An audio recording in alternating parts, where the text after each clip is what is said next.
चलिए इस तो बात करते हैं एक और नए क्वेश्चन के बारे में। इस क्वेश्चन में एग्जामिनर ने कहा 776 वर्ग सेंटीमीटर क्षेत्रफल वाले एक त्रिभुज की भुजा का अनुपात 3, 4, 5 है, तो त्रिभुज का परिमाप क्या होगा, ये एग्जामिनर मुझसे पूछ रहा है। तो देखिए सबसे पहली बात तो आपको त्रिभुज को पहचानना आना चाहिए। क्वेश्चन देखते ही त्रिभुज आपको कम से कम पता लग जाना चाहिए कि ये त्रिभुज कौन सा है। समबाहु त्रिभुज है, विषमबाहु त्रिभुज है, यानी कि राइट एंगल ट्रायंगल है, इक्विलेटरल ट्रायंगल है या आइसोसेलेस ट्रायंगल है।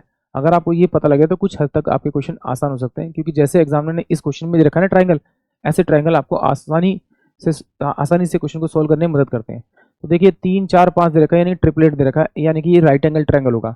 अगर ये राइट एंगल ट्रायंगल है यानी कि समकोण त्रिभुज है, तो सबसे बड़े वाली भुजा को छोड़कर बाकी दो भुजाओं को आपस में मल्टीप्लाई कर दीजिए, वो आएगा 12 और उसको आधा कर दीजिए, और आधा करते ही उस त्रिभुज का आपको क्षेत्रफल मिल जाएगा। बट एग्जामिनर ने जो क्षेत्रफल दे रखा है वो 7, 7 और 7, 6 दे रखा है। तो इसे किस नंबर से मल्टीप्लाई करूं कि ये मेरे पास बन जाए, तो 6 कम 6 हो जाएगा, 6 दूनी 12 हो जाएगा, 6 दूनी 12 हो जाएगा, तो ये 6 निम 54 हो जाएगा, और ये 6 छिंग 36 हो जाएगा, यानी कि 1296 आ जाएगा।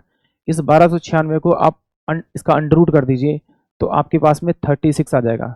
ये 36 जो आएगा वो क्या आएगा, आपको इससे इसको मल्टीप्लाई करना पड़ेगा, तब जाके ये वाली वैल्यू इसके बराबर होगी। तो कुछ नहीं करना, आपको पैरामीटर निकालना है, इन सबको जोड़ दीजिए, 4, 3, 7, 5, 12 और 12 से इसे मल्टीप्लाई कर दीजिए, तो 36 दूनी 72 होता है और 36 ही होगा। इसको आप जोड़ेंगे तो 2, 6, 6, 12, 13 और 4, यानी कि 432 सेंटीमीटर जो होगा उस त्रिभुज का परिमाप होगा, यानी कि ऑप्शन जो डी होगा वो इस क्वेश्चन के लिए करेक्ट होगा।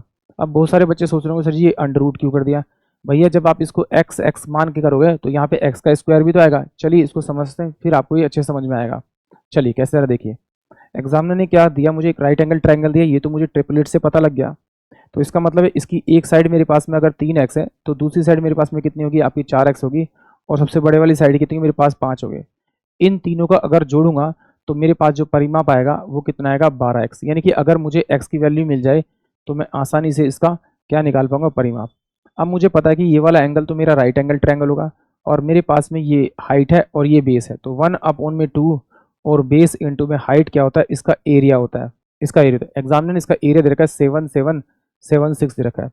तो इसकी वैल्यू क्या है आपके पास है 4x, इसकी वैल्यू कितनी है आपकी 3x, और अपॉन में ये आपका 2 है, बराबर में कितना हो जाएगा 7776 हो जाएगा। इससे इसको काटेंगे तो देखिए यहाँ पे x का स्क्वायर और ये 6 आ जाएगा, इक्वल टू में 7776 आ रहा है।